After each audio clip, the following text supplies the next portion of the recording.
Penemuan di alas Prambanan.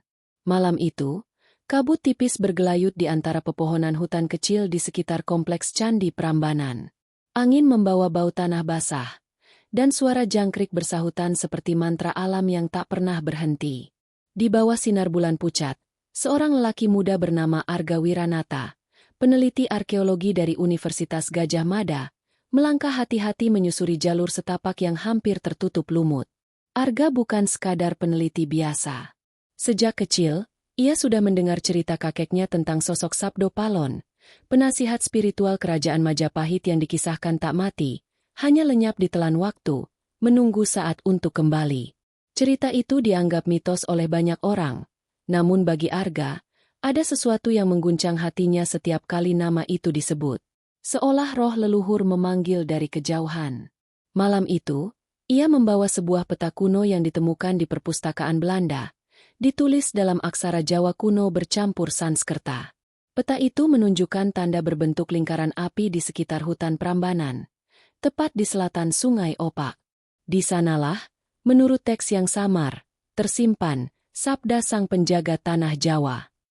Saat ia menggali di bawah batu besar berlumut, sekopnya menyentuh sesuatu yang keras, bukan batu, tapi kayu tua yang menghitam. Dengan hati-hati ia membersihkan tanah yang menempel, dan terlihatlah sebuah peti kecil dari jati kuno, diukir dengan motif naga bersayap. Di tengah ukiran itu tertera satu kalimat dalam huruf Jawa halus. Sapa sing maca, kudu resik atine lan jernih kalbu. Barang siapa yang membaca ini, haruslah bersih hatinya dan jernih pikirannya. Jantung Arga berdegup keras. Ia membuka peti itu perlahan. Di dalamnya, tergeletak selembar naskah daun lontar yang terikat benang emas. Tinta hitamnya masih jelas, walau usia naskah itu pasti sudah ratusan tahun. Saat jemarinya menyentuh permukaannya, tiba-tiba udara di sekitarnya menjadi berat. Daun-daun bergetar meski angin berhenti. Suara seperti dengungan halus memenuhi telinganya. Arga! Suara itu datang entah dari mana. Dalam bisikan yang bergema lembut namun dalam. Ia menoleh panik. Tak ada siapapun. Tapi udara berubah. Aroma dupa menyeruak. Dan di balik kabut, muncul bayangan samar seorang lelaki berjubah putih, bersorban merah, dengan sorot mata tajam penuh wibawa. Arga terpaku. Bayangan itu tak sepenuhnya nyata. Seolah berdiri di antara dua dunia. Aku Sabdo Palon, suara itu bergema. Naskah yang kau pegang bukan sekadar tulisan. Itu adalah pesan gaib tanah Jawa. Wahyu yang kutitipkan bagi mereka yang terpilih. Tiba-tiba peti itu bergetar. Cahaya keemasan keluar dari sela-sela naskah. Arga jatuh tersungkur. Matanya silau. Dalam sekejap, ia melihat kilasan bayangan masa lalu. Majapahit, istana megah, dan sosok raja yang duduk murung di singgasananya. Sabdo Palon berdiri di hadapan sang raja, mengucap sumpah yang menggema. Yen tanah iki ilang kasuciannya, aku bakal bali. Jika tanah ini kehilangan kesuciannya, aku akan kembali. Arga menjerit, namun tak ada suara keluar. Ketika cahaya meredup, bayangan itu lenyap. Ia terengah-engah, menggenggam naskah yang kini hangat seperti baru saja ditulis. Di ujung naskah, ada tulisan baru, yang tadi tak ada. Wektu wis cedak. Bukalah rahasia iki mung nalika bulan tilem ing wulan kapat. Waktu sudah dekat. Bukalah rahasia ini hanya saat bulan mati di bulan kapat. Malam itu Arga sadar. Penemuannya bukan sekadar peninggalan sejarah.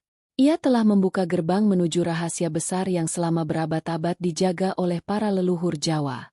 Namun ia tak tahu. Sejak saat itu, ia telah diawasi, bukan hanya oleh manusia, tetapi oleh kekuatan yang tak lagi tidur. Bayangan di balik naskah tua. 3 hari berlalu sejak Arga menemukan naskah itu di hutan Prambanan. Namun setiap malam setelahnya, ia tak bisa tidur. Suara gaib yang menyebut namanya terus terdengar di antara hembusan angin malam. Kadang seperti bisikan lembut di telinganya, kadang seperti panggilan dari balik alam mimpi. Ia mencoba menganggap itu halusinasi, akibat lelah dan tekanan kerja.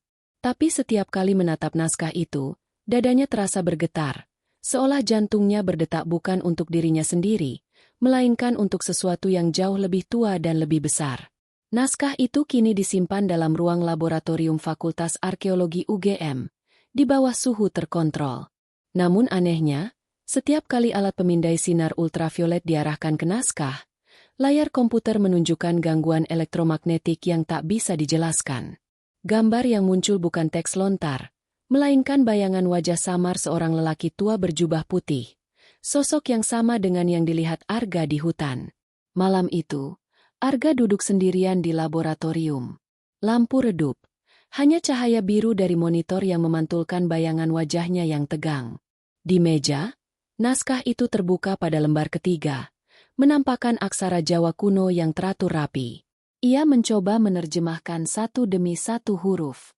Yen Rahayu Bumi Jawa Arep Sirna, Katon Pralambang Lintang Petak. Arga menulis di buku catatannya. Terjemahannya kira-kira berbunyi, jika kesejahteraan tanah Jawa akan lenyap, akan tampak pertanda bintang putih. Ia mengernyit. Bintang putih? Gumamnya. Apakah ini kiasan? Atau tanda astronomi?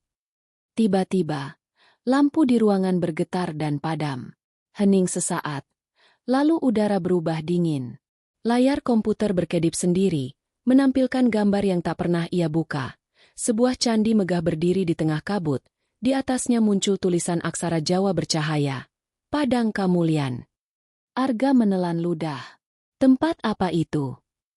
Dari arah pintu, terdengar langkah kaki pelan. Seseorang masuk tanpa suara. Hanya bayangan yang melintas di kaca jendela laboratorium. Arga spontan menoleh. Tapi ruang itu kosong. Namun detik berikutnya, ia mencium aroma dupa yang sama seperti malam di hutan. Bayangan putih muncul lagi di ujung ruangan, berdiri tegak menatapnya. Kenapa kau memanggilku lagi? Arga berbisik dengan suara gemetar. Sosok itu tak langsung menjawab. Ia menatap naskah, lalu menoleh ke Arga. Kau telah membuka jalan, Nak Arga. Tapi jalan itu bukan hanya untuk pengetahuan. Ini adalah jalan pewarisan. Yang kau baca bukan sekadar pesan, melainkan peringatan. Naskah ini ditulis bukan dengan tinta biasa, melainkan dengan darah para penjaga rahasia tanah ini. Arga menggigil. Penjaga rahasia. Ya, leluhur yang menolak tunduk pada kekuasaan asing. Mereka menyembunyikan wahyu sabda Palon di balik 7 lapis makna. Dan kini, waktunya telah tiba untuk satu jiwa muda membukanya kembali. Sosok itu mengangkat tangan, dan sekejap naskah di meja bergetar. Huruf-hurufnya bergerak seperti hidup, menyusun kalimat baru yang belum pernah ada sebelumnya. Arga memandang tak percaya. Ia segera menyalakan kamera ponsel, tapi layar ponselnya membeku, lalu mati. Di tengah naskah, muncul satu baris kalimat bercahaya emas. Temu kunci ana ing sendang pitu, nalika lintang putih murup ing langit kidul. Arga berusaha menyalin cepat. Tapi cahaya itu mengabur, dan sosok Sabdo Palon menatapnya tajam, lalu berkata lirih. Jangan biarkan mereka mengetahuinya sebelum waktunya. Ada yang mengincar naskah ini, dari kalangan yang tak lagi manusia. Lalu sosok itu lenyap dalam kilatan cahaya, meninggalkan aroma kemenyan yang kental. Lampu laboratorium kembali menyala seperti semula. Layar komputer normal. Tapi naskah itu kini menampilkan goresan baru yang sebelumnya kosong. Arga memeriksanya dengan kaca pembesar, dan di ujung naskah, tergores tanda berbentuk mata, sebuah simbol Majapahit yang hanya dikenal dalam legenda. Keesokan paginya, ketika ia menunjukkan naskah itu kepada dosennya, Profesor Bagaskara, sang profesor terdiam lama. Wajahnya memucat. Arga, kau tahu arti simbol ini? Katanya dengan suara rendah. Tidak, Profesor, saya belum menemukan referensinya. Profesor menatap lurus ke matanya. Itu bukan sekadar simbol. Itu adalah tanda palemahan. Dalam tradisi kuno, tanda itu hanya muncul jika naskah dijaga langsung oleh roh leluhur. Kau sudah membangunkan sesuatu yang seharusnya tetap tidur. Arga membeku. Di luar ruangan, awan mendung menggulung cepat. Dari kejauhan terdengar guntur, seolah langit pun merespons apa yang baru saja terucap. Dan di dalam dadanya, entah kenapa, Arga mulai merasakan sesuatu yang asing, seperti kekuatan halus yang berdenyut pelan, mengikuti ritme naskah itu. Ia tidak tahu bahwa sejak malam itu, garis nasibnya telah bersatu dengan pesan terakhir Sabdo Palon, dan di luar sana, bayangan-bayangan tua mulai bergerak, menandai kebangkitan sesuatu yang telah lama menunggu. Mantra yang terucap sendiri. Sejak pertemuannya kembali dengan bayangan Sabdo Palon di laboratorium, hidup Arga tak lagi sama. Ia menjadi pendiam.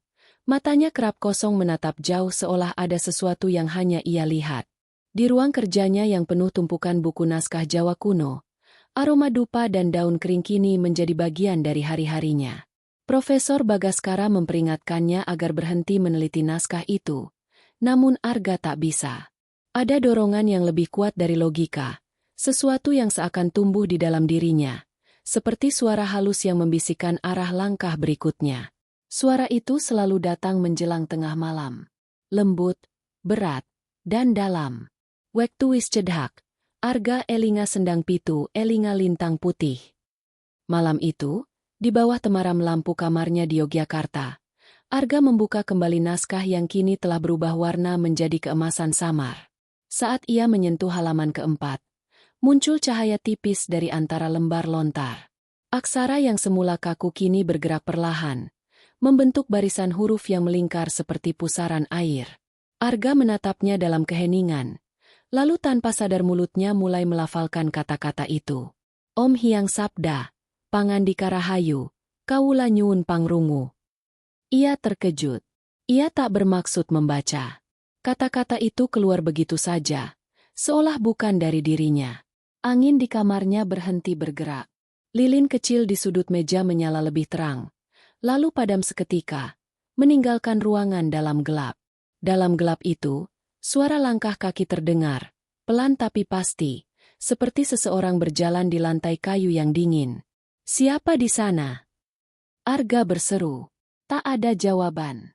Tapi di cermin di hadapannya, ia melihat bayangan samar seorang perempuan berambut panjang, berpakaian putih lusuh, berdiri di belakangnya. Wajahnya tenang, matanya kosong namun berpendar cahaya biru. Arga berbalik cepat, namun ruang itu kosong. Nafasnya memburu. Ia menatap kembali cermin. Sosok itu masih ada, kali ini lebih dekat. Dan dari mulutnya, terdengar suara lirih. Sabda Palon Wustangi, Waktu wis nyedhak. Sekujur tubuh Arga membeku. Lantai bergetar pelan, dan dari meja, naskah itu bergetar seperti ada kehidupan di dalamnya. Lembarannya terurai sendiri, terbuka pada halaman terakhir yang belum pernah ia lihat. Di sana terukir mantra dalam aksara Jawa, dan di bawahnya ada gambar sendang, kolam air dengan 7 pancuran, tepat seperti yang disebutkan Sabdo Palon dalam penglihatan sebelumnya. Sendang pitu, bisiknya. Arga menatap keluar jendela. Langit Yogyakarta malam itu bersih tanpa awan, namun di arah selatan, sebuah cahaya putih muncul di antara bintang-bintang, bergerak lambat seperti bola api. Ia teringat pada kalimat dalam naskah. Katon pralambang lintang petak, pertanda bintang putih. Keesokan paginya, ia menemui Profesor Bagaskara di rumah tua di daerah Kota Gede. Rumah itu penuh benda pusaka, keris, tombak, dan patung batu berlumut. Profesor menatap Arga dengan wajah penuh cemas. Kau membaca mantranya, bukan? Arga menunduk. Saya tidak bermaksud. Kata-kata itu keluar sendiri, Profesor. Profesor menghela napas berat. Itu bukan sekadar mantra. Itu adalah sabda pangundang. Panggilan untuk membuka tirai antara dunia kasat mata dan dunia gaib. Kau sudah menyalakan kembali jembatan yang lama ditutup oleh para leluhur Majapahit. Lalu apa yang harus saya lakukan? Pergilah ke Sendang Pitu sebelum bulan tilem. Di sana, kau akan menemukan apa yang dijaga Sabdo Palon selama berabad-abad. Tapi ingat, jangan pergi sendirian. Ada yang memburu naskah itu. Mereka yang menamakan diri Warangka Langit. Nama itu membuat bulu kuduk Arga berdiri. Ia pernah mendengarnya sekilas, sebuah kelompok rahasia yang konon berusaha menguasai peninggalan leluhur Jawa untuk tujuan politik dan kekuasaan spiritual. Malam itu, sebelum tidur, Arga memutuskan untuk menulis semua kejadian dalam jurnalnya.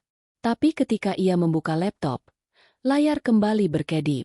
File yang ia buat semalam hilang, digantikan satu folder baru bernama Padang Kamulyan. Ia membukanya. Di dalamnya hanya ada satu video berdurasi 17 detik. Video itu menampilkan dirinya sendiri sedang duduk di depan meja, membaca naskah dengan mata terpejam. Tapi yang membuat darahnya membeku adalah suara dalam video itu. Bukan suaranya sendiri, melainkan suara berat dan tua, bergema seperti datang dari dalam bumi. Arga Wiranata, warisan Majapahit ana ing getihmu. Wektu wis teka. Video itu berakhir, tapi layar tak segera mati. Di akhir video muncul satu gambar, peta Jawa kuno dengan tanda merah di bagian selatan lereng Merapi. Dan di bawahnya tertulis kalimat, Banyu sing mili saka langit, bakal ngungkap kebenaran kang disimpen. Air yang turun dari langit akan membuka kebenaran yang tersembunyi. Arga menatap peta itu lama. Ia tahu, tak ada lagi jalan untuk mundur. Apapun yang menunggunya di Sendang Pitu, itulah takdir yang telah dirajut sejak leluhurnya bersumpah menjaga rahasia tanah Jawa. Dan di luar kamar, dari balik jendela, bayangan perempuan berambut panjang itu berdiri diam, menatapnya, menunggu langkah berikutnya. Sabdo Palon menampakkan diri. Langit Yogyakarta malam itu muram. Awan tebal menggantung di atas Merapi, memantulkan kilat samar yang datang dari kejauhan. Arga Wiranata berdiri di depan sebuah mobil tua bersama Saraswati, mahasiswi pascasarjana antropologi yang selama ini menjadi asistennya di laboratorium. Ia tak sanggup lagi memikul beban ini sendirian, dan Saras, dengan ketenangan serta naluri spiritualnya, adalah satu-satunya orang yang ia percaya. Di tangannya, Arga menggenggam naskah lontar yang kini terbungkus kain mori putih, sementara di lehernya tergantung kalung kecil berbentuk mata, simbol pelemahan yang entah bagaimana muncul di rumahnya semalam. Profesor Bagaskara memberikan kalung itu, berkata dengan nada berat, "Kalau kau bertemu dengannya, jangan menunduk. Pandang matanya. Itulah tanda kau diakui." Mereka melaju ke arah lereng selatan Merapi, menembus jalan berliku yang sunyi. Di tengah hutan pinus, suara serangga bercampur angin malam membentuk irama mistik.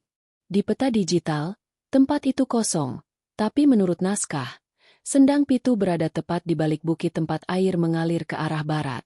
Setelah 2 jam perjalanan, mereka tiba di sebuah tanah lapang yang dipenuhi batu andesit berlumut. Di tengahnya ada sebuah aliran air jernih mengalir ke kolam alami. Saras menunduk, menatap air itu. "Ini bukan sembarang sendang," katanya lirih. "Ada energi kuat di sini." Arga mengangguk. Ia membuka mori putih dan mengeluarkan naskah. Begitu udara malam menyentuh daun lontar itu, angin berputar pelan. Pepohonan berdesir seolah menunduk. Dari langit, kabut turun perlahan, membentuk pusaran halus di atas permukaan sendang. "Aku merasa seperti sedang diawasi," bisik Saras. Arga menatap sekeliling. Di antara pepohonan, tampak bayangan bergerak cepat. Ia menggenggam erat naskah itu. "Kita sudah sampai. Aku harus membaca ini di sini." Ia membuka halaman terakhir dan melafalkan teks dalam bahasa Jawa kuno. Suaranya bergetar namun mantap. "Wahyu Sang Hyang Sabda, kawula nyuwun pituduh, mugi rahayu tumrap jagat Jawa." Begitu kalimat itu selesai, air sendang beriak meski tak ada angin. Dari dasar air muncul cahaya keemasan yang perlahan membesar, membentuk sosok manusia. Arga dan Saras mundur setapak. Mata mereka membelalak. Dari dalam cahaya itu, berdirilah Sabdo Palon, tubuhnya bercahaya lembut, wajahnya tua namun teduh, dengan sorban merah melingkar di kepalanya dan jubah putih yang berkibar tanpa angin. Suara berat dan bergema keluar dari dirinya. "Arga Wiranata, darah Majapahit mengalir dalam tubuhmu. Kau telah memanggilku dari tidur panjang." Arga tak mampu berkata. Lututnya lemas. Namun ia mengingat pesan Bagaskara. Ia mendongak menatap langsung wajah itu. "Aku bukan siapa-siapa. Hanya peneliti. Tapi aku mendengar panggilanmu. Apa yang kau ingin sampaikan pada tanah ini? Sabdo Palon memandang ke arah langit yang bergemuruh. Waktu yang dijanjikan sudah dekat. Tanah Jawa telah kehilangan suaranya. Alam murka. Manusia lupa asalnya. Aku datang bukan untuk menakut-nakuti, tapi untuk membangunkan kesadaran. Cahaya di tubuhnya berdenyut.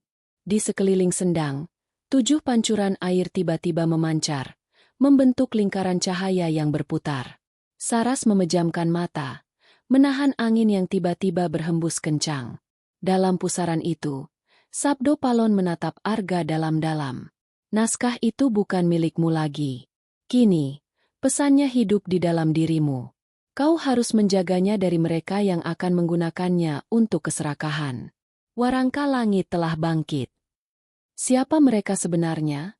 Seru Arga di tengah deru angin.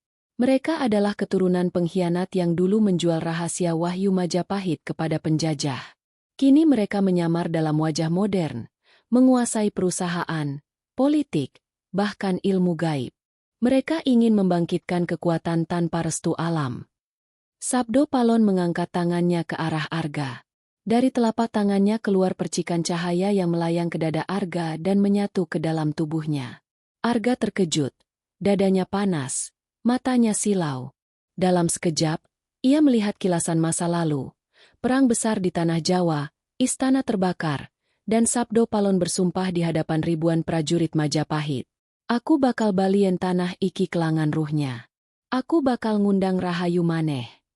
Tiba-tiba bumi bergetar hebat. Sendang memancarkan air tinggi ke langit. Sabdo Palon menatap Saras. Kau, perempuan penjaga air. Bantu dia saat waktunya tiba. Kalian berdua telah dipilih.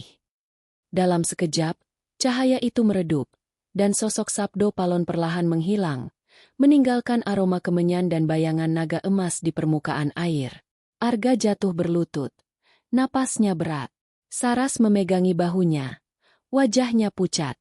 Arga, di dadamu, katanya dengan suara gemetar. Arga menatap ke bawah. Di tengah dadanya kini bersinar samar simbol mata palemahan, seolah menyatu dengan kulitnya. Ia terdiam, lalu menatap sendang yang kini kembali tenang. Namun dari balik pepohonan, sepasang mata merah menyala memperhatikan mereka. Sosok berjubah hitam berbisik di udara malam. Sabdo Palon sudah bangkit, maka waktunya kami bergerak. Dan di langit, bintang putih yang disebut dalam naskah bersinar lebih terang dari sebelumnya. Tanda bahwa gerbang lama antara dunia manusia dan dunia leluhur telah terbuka kembali. Kutukan dari zaman Majapahit. Beberapa hari setelah pertemuan di Sendang Pitu, hidup Arga berubah menjadi bayangan antara mimpi dan kenyataan. Setiap malam ia mendengar suara gamelan samar dari kejauhan, meski rumahnya di Yogyakarta sepi. Kadang, ketika ia memejamkan mata, ia melihat istana megah terbakar api merah, prajurit berteriak, dan suara seorang lelaki tua bergaung di antara bara. Kutuk iki bakal nyebar nganti rahayu Bali. Kutukan ini akan menyebar hingga keseimbangan kembali. Saraswati, yang kini tinggal di rumah Arga untuk menjaga keselamatannya, memperhatikan perubahan aneh pada tubuhnya. Simbol mata palemahan di dadanya kadang bersinar ketika bulan purnama muncul. Aura panas yang memancar darinya membuat tanaman di halaman rumah cepat layu. Namun air sumur di belakang rumah justru terasa lebih segar, seolah mengandung energi baru. Profesor Bagaskara datang suatu sore dengan wajah tegang. Ia membawa sebilah keris tua dalam peti kecil dari kayu cendana. Keris ini disebut Kiai Raja Lintang, katanya lirih. Dulu milik Panglima Majapahit yang berkhianat pada Sabdo Palon. Konon, pengkhianatan itu memicu kutukan besar. Setiap keturunan mereka akan haus kekuasaan dan tak akan tenang sebelum merebut wahyu Sabdo Palon. Saras menatap profesor itu. Apakah itu yang disebut warangka langit? Profesor mengangguk pelan. Ya, mereka bukan sekadar sekte, tapi darah dari masa lalu. Kini mereka menampakkan diri dalam bentuk baru. Jaringan rahasia yang menggabungkan teknologi, politik, dan sihir kuno. Dan mereka tahu Arga telah menyatu dengan naskah itu. Arga menatap keris tua itu. Ukiran di gagangnya berbentuk naga menggigit ekornya sendiri, simbol keabadian. Begitu peti dibuka, udara di ruangan berubah dingin. Dari bilah keris yang berkarat, terdengar desisan halus seperti napas makhluk hidup. Profesor menutupnya cepat-cepat. "Jangan disentuh tanpa restu," katanya. "Keris ini membawa kutukan. Tapi juga kunci." Malamnya, saat hujan turun deras, Arga terbangun oleh suara keras di luar rumah. Ketika ia keluar, ia melihat simbol merah terbakar di dinding pagar. Lambang lingkaran dengan sayap hitam di tengahnya, tanda warangka langit. Saras berlari menyusulnya. Wajahnya pucat. "Mereka sudah menemukan kita." Dari balik kegelapan, 4 orang berpakaian hitam muncul. Wajah tertutup topeng logam berbentuk wayang. Mereka melangkah serempak tanpa suara, seperti bayangan hidup. Seorang di antaranya mengangkat tangan dan dari telapak tangannya muncul cahaya biru. Bukan cahaya biasa, tapi energi gaib yang memutar angin di sekitar halaman. Arga merasakan dadanya berdenyut keras. Simbol pelemahan di kulitnya berpendar terang. Tanpa sadar, ia mengangkat tangannya, dan udara di sekitarnya bergetar. Dua kekuatan tak kasat mata bertabrakan, cahaya biru dan cahaya emas. Dentumannya mengguncang tanah. Pohon-pohon di halaman bergoyang, kaca jendela pecah berhamburan. Salah satu penyerang terlempar ke tembok dan menghilang dalam kabut. Namun yang lain melangkah maju dengan suara berat. "Wahyu Sabdo Palon bukan milikmu, Arga Wiranata. Kau hanyalah wadah sementara. Serahkan naskah itu, dan kau akan hidup." Arga terengah, tapi suaranya tegas. "Wahyu bukan untuk dikuasai. Itu untuk menjaga tanah ini tetap hidup." Mereka menyerang lagi, tapi kali ini Saras melangkah maju.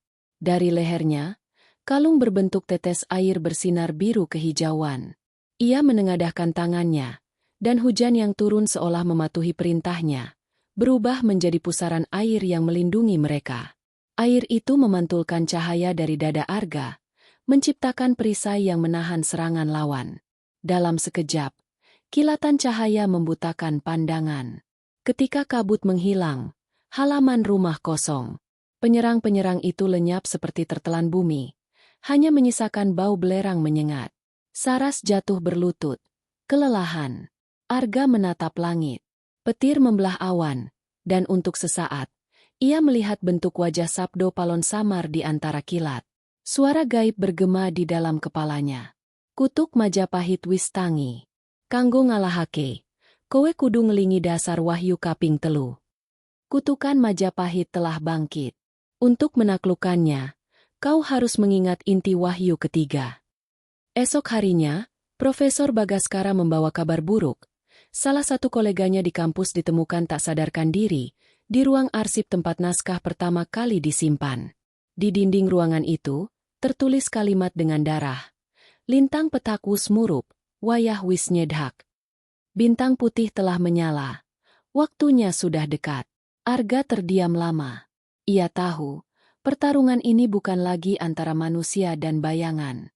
Ini adalah benturan antara masa lalu yang menolak dilupakan dengan masa kini yang telah kehilangan arah. Ia menggenggam naskah lontar erat-erat, memejamkan mata. Dalam benaknya, suara Sabdo Palon berbisik pelan, menuntunnya. "Lungguh ing antara genilan banyu, ngendi rahayu sejati bakal katon. Duduklah di antara api dan air, di sanalah keseimbangan sejati akan tampak." Saras menatapnya, penuh ketakutan namun juga keyakinan. "Arga, ini belum berakhir." Ia mengangguk perlahan. "Belum. Ini baru permulaan." Dan dari kejauhan, di puncak Gunung Merapi yang diselimuti kabut, sesosok bayangan berjubah hitam berdiri menghadap ke selatan. Di tangannya, keris Kiai Rajah Lintang bersinar merah. Suara tawa lirihnya melayang di udara malam. Waktu Sabdo Palon kembali adalah waktu Jawa diuji lagi. Ritual di Sendang Pitu. Kabut pagi menutupi lereng Merapi ketika Arga, Saras, dan Profesor Bagaskara tiba di kaki bukit menuju Sendang Pitu. Udara dingin menggigit, dan aroma belerang samar mengambang di antara pohon pinus. Di langit, awan menggulung pekat, seperti menyembunyikan sesuatu yang berputar di dalamnya. Setelah serangan warangka langit beberapa malam lalu, Arga tahu tak ada waktu tersisa. Sabdo Palon telah berpesan, keseimbangan harus dikembalikan melalui ritual Kamulian, dan satu-satunya tempat untuk melakukannya adalah di sendang yang dahulu menjadi pintu antara dunia manusia dan dunia leluhur. Ritual ini bukan sekadar membaca mantra, ujar Profesor Bagaskara sambil menatap naskah lontar yang kini terbungkus kain putih. Kau harus menyatukan 3 unsur, air dari sendang, api dari dalam bumi, dan napas kehidupan. Gagal satu saja, kutukan Majapahit akan menelan kita semua. Arga mendengarkan dengan wajah tegang. Simbol mata palemahan di dadanya kini berdenyut pelan, seakan merespons setiap kata. Saras memegang kendi kecil berisi air dari sumur tua di kota gede, air yang konon diberkati leluhur Majapahit. Ketiganya melangkah menembus kabut, menyusuri jalan bebatuan menuju lembah tempat 7 pancuran sendang memancar seperti jari-jari emas dari tanah. Ketika mereka tiba, suasana sendang terasa berbeda dari sebelumnya. Airnya tidak lagi bening, melainkan memantulkan cahaya merah samar, seperti ada bara di bawah permukaan. Burung-burung hutan tidak bersuara, hanya desis angin yang mengitari mereka. Di tengah sendang berdiri batu besar dengan ukiran naga dan matahari. Profesor mengangguk pelan. Di sanalah pusatnya. Batu itu disebut Watu Wahyu, tempat Sabdo Palon menutup pintu dunia gaib berabad lalu. Arga membuka naskah dan mulai membaca dengan lirih. Sangkan Paraning Dumadi, Sira Kang Mangku Rahayu, buka lawang Kamulian. Begitu kalimat pertama selesai, pancuran air mulai bergetar. Dari dasar sendang muncul gelembung besar, lalu cahaya keemasan meledak seperti napas naga. Suhu udara meningkat. Saras menutup mata, memusatkan pikirannya. Ia menengadahkan kendi dan menuangkan air suci ke permukaan sendang. Air itu berubah menjadi kabut biru, melingkari mereka bertiga. Sekarang, Arga, seru Bagaskara. Panggil api bumi. Arga berlutut, menempelkan kedua telapak tangannya ke tanah. Suara gemuruh datang dari bawah, dan retakan kecil muncul di antara bebatuan. Dari celah itu keluar cahaya merah menyala. Bukan api biasa, tapi api tanpa asap yang berputar seperti pusaran energi. Arga menahan teriakan. Panasnya menembus tubuh, tapi bersamaan dengan itu, simbol di dadanya bersinar terang. Api dan air kini beradu di tengah sendang, menciptakan kabut emas yang berputar. Dari kabut itu, muncul sosok Sabdo Palon, kali ini lebih jelas dan nyata daripada sebelumnya. Jubah putihnya berkibar tanpa angin, matanya seperti matahari kembar. Satu bersinar lembut, satu menyala membara. Suaranya bergema di seluruh lembah. Arga Wiranata, cucu pewaris wahyu tanah Jawa. Wektu wis teka. Ritual iki bakal ngetokake apa sing wis didhelikake. Waktunya telah tiba. Ritual ini akan mengungkap yang selama ini tersembunyi. Arga menunduk hormat. Guru Sabdo, ajari aku caranya mengakhiri kutukan ini. Sabdo Palon mengangkat tangannya. Kutukan Majapahit bukan berasal dari aku, melainkan dari pengkhianatan manusia pada dirinya sendiri. Kau tak bisa mematahkan kutukan dengan kekuatan, tapi dengan keseimbangan. Satu harus mewakili api, satu mewakili air, dan satu, napas, harus menyatukan keduanya. Profesor Bagaskara menatap Arga dan Saras. Itu berarti, aku yang harus menjadi napasnya. Saras menjerit. Tidak, Profesor. Namun Bagaskara tersenyum tenang. Aku sudah tua, tapi darahmu, Arga, masih membawa harapan. Kau api, Saras air. Aku akan menjadi napas terakhir yang menyatukan keduanya. Ia melangkah ke tengah sendang, berdiri di antara pancuran. Arga dan Saras mengikuti. Tangan mereka saling menggenggam. Sabdo Palon menatap mereka bertiga, lalu mengucap mantra terakhir. Sangkan Paraning Jagat, Bali Marang Rahayu. Tiba-tiba langit terbelah.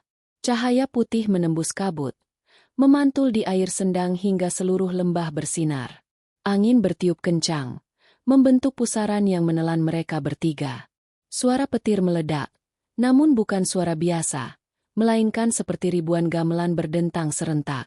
Tubuh Bagaskara bersinar biru, lalu pecah menjadi ribuan partikel cahaya yang menyatu dengan udara. Api dari bumi dan air sendang menyatu, menciptakan ledakan energi yang mengguncang tanah. Arga menjerit, namun suara itu tertelan cahaya. Dalam sekejap, ia melihat gambaran masa lalu dan masa depan bersatu. Majapahit berdiri megah, lalu hancur, Jawa dipenuhi cahaya, dan Sabdo Palon berdiri di puncak gunung, mengangkat tangan ke langit. Ketika semuanya mereda, Arga dan Saras tergeletak di tepi sendang. Udara kembali tenang, dan air sendang kini jernih seperti kaca. Di permukaannya memantul wajah Sabdo Palon terakhir kalinya. Ritual wis kelakon, katanya. Tapi perjuangan durung rampung. Warangka langit bakal teka maneh. Gawa geni kang luwih peteng. Nanging saiki, rahayu wis tangi. Suaranya memudar, lalu menghilang bersama kabut. Saras menatap Arga. Air matanya bercampur embun. Profesor, dia mengorbankan dirinya. Arga menggenggam tangan Saras erat-erat, menatap ke permukaan sendang yang kini sunyi. Tidak, Saras. Ia tidak mati. Ia telah menjadi napas Jawa yang melindungi kita. Dan dari kejauhan, di puncak Merapi, gumpalan awan berbentuk naga putih perlahan naik ke langit. Tanda bahwa ritual telah membuka kembali gerbang wahyu, tapi juga membangunkan kekuatan yang lebih besar menunggu di seberang dunia. Wahyu Tanah Jawa. Fajar menembus lembah Merapi, menyorot kabut tipis yang menggantung di atas sendang pitu. Arga terbangun dengan tubuh lemas, masih merasakan panas sisa energi ritual semalam. Di sampingnya, Saras duduk bersimpuh. Wajahnya pucat namun matanya menyala dengan keyakinan baru. Di antara mereka, naskah kuno peninggalan Sabdo Palon terbuka. Halamannya bergetar tertiup angin, menampakkan tulisan aksara Jawa yang sebelumnya tak pernah terbaca. Tulisan itu kini memancarkan cahaya keemasan, berubah bentuk menjadi kalimat yang berputar di udara. Wahyu Tanah Jawa ora dumunung ana ing kahanan, nanging ana ing kesadaran. Wahyu Tanah Jawa tidak bersemayam pada tempat, melainkan pada kesadaran. Arga menatap langit. Apakah ini pesan terakhir Sabdo Palon? Saras menatap naskah itu dengan mata berkaca-kaca. Mungkin bukan yang terakhir. Tapi inilah kunci untuk mengerti mengapa Majapahit jatuh, dan mengapa kita harus menjaga keseimbangan itu lagi. Tiba-tiba tanah di sekitar mereka bergetar. Dari dasar sendang muncul gelembung besar. Lalu sinar biru memancar tinggi ke langit. Di dalam cahaya itu, samar terlihat sosok Bagaskara, bukan lagi manusia, melainkan bayangan bercahaya menyerupai roh penjaga. Arga. Saras. Suaranya bergema lembut namun tegas. Aku telah melihat apa yang ada di seberang ritual. Dunia kita dan dunia gaib mulai bersinggungan. Warangka langit tidak mati. Mereka menunggu saat untuk menelan cahaya yang baru saja kalian hidupkan. Arga menggertakkan gigi. Apa yang harus kami lakukan, Guru? Temukan Wahyu Kamulyan, pusaka terakhir yang disembunyikan Sabdo Palon di jantung tanah Jawa. Ia tidak berbentuk senjata, melainkan pengetahuan. Tapi hanya mereka yang berani melihat kegelapan dalam dirinya sendiri yang bisa menemukannya. Suaranya perlahan memudar, meninggalkan gema samar seperti mantra yang belum selesai. Di langit, sinar biru menipis, digantikan awan hitam yang menggulung dari arah timur. Dari balik awan itu, terdengar suara gemuruh aneh, bukan petir, melainkan nyanyian berat yang terdengar seperti dari perut bumi. Saras menggenggam tangan Arga erat-erat. Itu, suara warangka langit. Arga mengangguk perlahan. Mereka tahu kita telah membangunkan sesuatu. Beberapa hari kemudian, keduanya berjalan menuju lereng selatan Merapi, ke sebuah tempat yang disebut Watu Jagat. Menurut naskah kuno, di sanalah Sabdo Palon menanam benih wahyu sebelum menghilang ke dimensi gaib. Perjalanan itu berat. Jalan setapak dipenuhi batu panas dan hawa belerang pekat. Namun setiap kali langkah mereka mulai goyah, suara lembut dari angin selalu berbisik. Suara yang mirip dengan Bagaskara, seolah membimbing arah mereka. Di tengah perjalanan, Saras menemukan sebuah batu pipih dengan ukiran naga melingkar. dan di tengahnya terukir huruf Wa yang bersinar samar. Begitu Arga menyentuhnya, cahaya keemasan melesat keluar dan membuka jalan rahasia ke bawah tanah. Sebuah lorong batu terbuka, hangat, namun penuh simbol kuno yang menyala satu persatu, seperti menyambut pewaris yang sah. Lorong itu berakhir di sebuah ruangan besar berbentuk lingkaran. Di tengahnya berdiri altar batu dengan patung Sabdo Palon berwajah teduh. Satu tangan menghadap langit, satu tangan menepuk bumi. Di depan altar itu terdapat sebuah bola kristal hitam berukuran kepala manusia, berdenyut pelan seperti jantung. Saras berbisik pelan. "Apakah ini wahyu Kamulyan?" Arga melangkah mendekat, tapi sebelum tangannya menyentuh bola itu, bayangan hitam muncul dari dinding. Sosok berjubah gelap dengan wajah tertutup topeng besi, mata merah menyala seperti bara. Suaranya berat dan bergema. Wahyu itu bukan milik manusia lagi. Ia telah menjadi bagian dari langit. Serahkan naskah Sabdo Palon, dan mungkin aku akan membiarkan kalian hidup. Arga berdiri tegak, menatapnya tajam. "Kau warangka langit, bukan?" Sosok itu tertawa pelan. Suaranya seperti gemuruh badai. "Aku salah satu dari 7 penjaga malam. Tugas kami memastikan manusia tak lagi menyentuh rahasia para leluhur." Saras memeluk naskah erat-erat. Rahasia ini bukan untuk dikuasai, tapi untuk dijaga. Seketika, bola kristal di altar bergetar hebat. Dari dalamnya keluar cahaya putih yang menelan ruangan.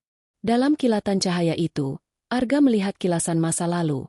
Ribuan prajurit Majapahit menunduk di hadapan Sabdo Palon, bumi bergetar, dan dari langit turun cahaya keemasan yang membentuk lambang naga dan matahari bersatu. Sabdo Palon berbisik di telinganya. "Wahyu tanah Jawa iku kesadaran kang ora mati. Yen wis ilang saka ati manungsa, jagat bakal peteng maneh." Wahyu tanah Jawa adalah kesadaran yang abadi.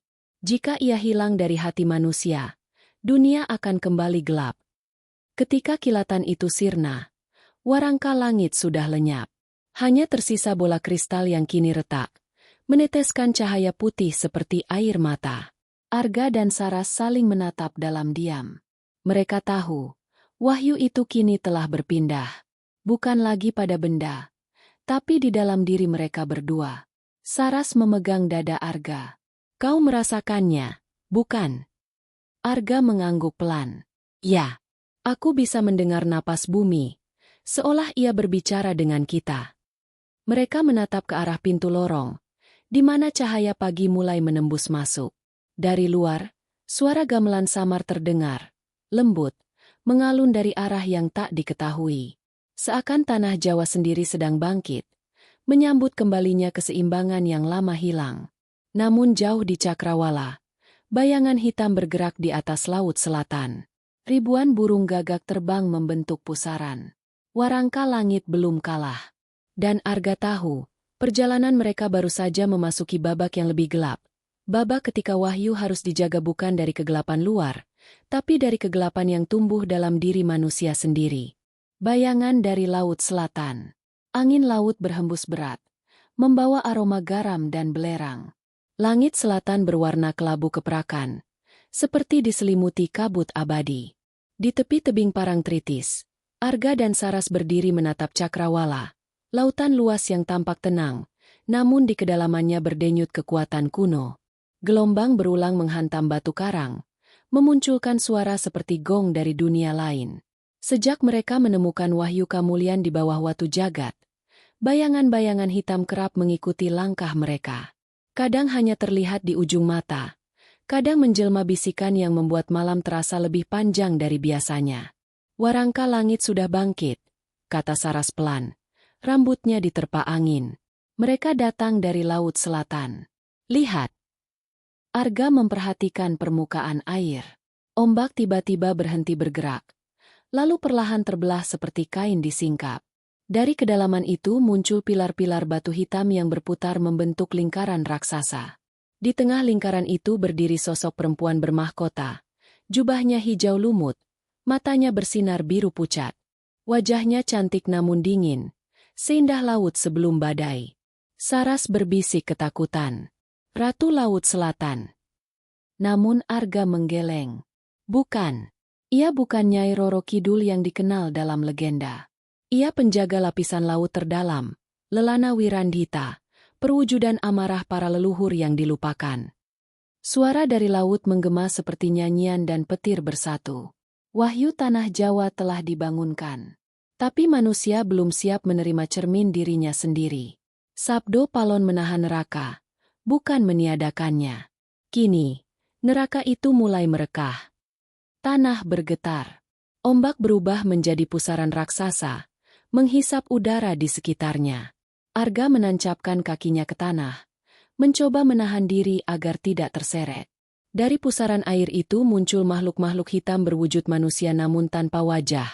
Prajurit warangka langit, ciptaan amarah masa lalu. Mereka berjalan di atas air. Setiap langkah menimbulkan gema seperti gamelan rusak. Saras memegang naskah kuno di dadanya. Sabdo Palon, tunjukkan jalanmu. Lembaran naskah terbuka dengan sendirinya, menampilkan simbol spiral yang berputar. Dari dalamnya keluar suara lembut namun berwibawa. Suara yang sangat mereka kenal. Arga, Saras, Jero segara iku kacaing atma. Sapa singwani endeleng jerone, bakal weruh asale peteng lan padang. Laut adalah cermin jiwa. Siapa yang berani menatap kedalamannya, akan melihat asal gelap dan terang. Arga menarik napas panjang, menatap pusaran air yang kini membentuk gerbang bercahaya. Kalau begitu, kita harus masuk ke sana. Saras menatapnya dengan mata penuh ragu. Itu bukan air biasa. Itu batas antara dunia manusia dan dunia gaib. Sekali kita menyeberang, tak ada jaminan bisa kembali. Tapi jika tidak, semua ini akan sia-sia. Wahyu Kamulian akan lenyap, dan Jawa akan tenggelam dalam kegelapan lagi. Tanpa menunggu jawaban, Arga melangkah ke tepi tebing, lalu melompat. Air menyambutnya bukan dengan dingin, tapi dengan kilatan cahaya putih menyilaukan. Tubuhnya terhanyut ke dalam dunia yang seolah tak mengenal arah. Saras menjerit, lalu ikut melompat, menggenggam erat naskah di dadanya. Mereka terjatuh di dunia lain, ruang biru kehitaman yang dipenuhi arus cahaya. Tidak ada atas, tidak ada bawah. Di kejauhan, bayangan raksasa muncul, membentuk wajah Sabdo Palon namun dengan mata tertutup. Sekitar mereka, berjuta simbol kuno mengambang di udara, membentuk pusaran mantra. Ini, dunia dalam wahyu, kata Saras kagum. Tempat di mana segala ingatan Majapahit tersimpan. Tiba-tiba, bayangan hitam menyelimuti mereka. Dari kegelapan muncul Lelana Wirandhita, kini lebih besar dari sebelumnya. Wahyu Kamulian bukan untuk diwariskan lagi. Suaranya menggema seperti badai. Manusia sudah kehilangan kesucian hatinya. Mereka menyembah pengetahuan tapi lupa pada keseimbangan. Arga menghunus keris peninggalan Bagaskara, keris Majawening, yang kini berkilau keemasan. Kalau begitu, aku akan buktikan bahwa darah manusia Jawa masih punya kesadaran yang sama dengan para leluhur. Ia menyerang, tapi bayangan Lelana memanjang, menyelimuti seluruh ruang. Cahaya kerisnya seperti lilin di tengah badai. Saras menutup mata, berdoa lirih sambil membuka kembali naskah kuno. Dari dalamnya, aksara Jawa berhamburan, membentuk lingkaran cahaya di sekitar mereka. Setiap huruf bersinar seperti bintang. Ha, na, ca, ra, ka. Sabdo Palon muncul di balik cahaya itu. Suaranya bergema tegas. Hana cara ka. Donga iki tegese urip lan pati nyawiji. Peteng ora musna, mung dadi bagian saka padhang. Yen kowe gelem nampa loro iku, wahyu bakal nyawiji ing atimu. Arga memejamkan mata. Ia tak lagi melawan, tapi membuka dirinya sepenuhnya. Cahaya dari dalam tubuhnya menyatu dengan naskah Saras. Laut gaib di sekitar mereka berubah tenang, dan bayangan Lelana perlahan kehilangan bentuknya, berubah menjadi pusaran air yang mengalir ke langit.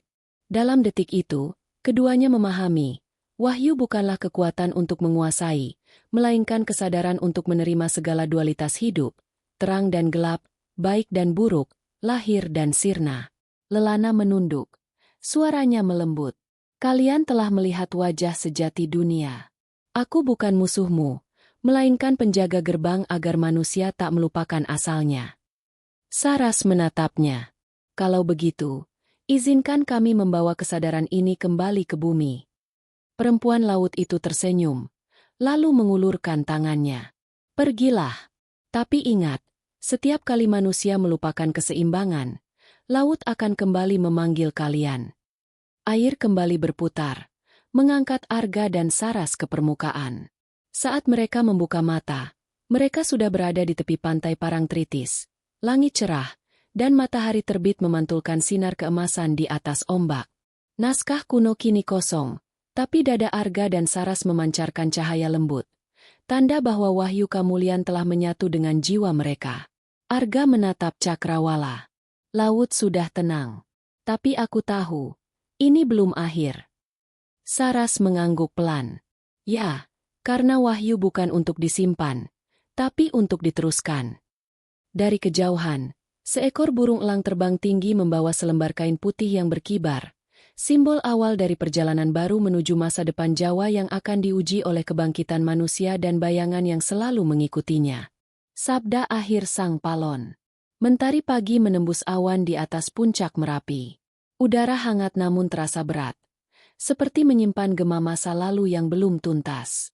Arga dan Saras mendaki perlahan menuju kawah, di mana batu-batu merah menyala membentuk jalur berliku menuju pusat bumi.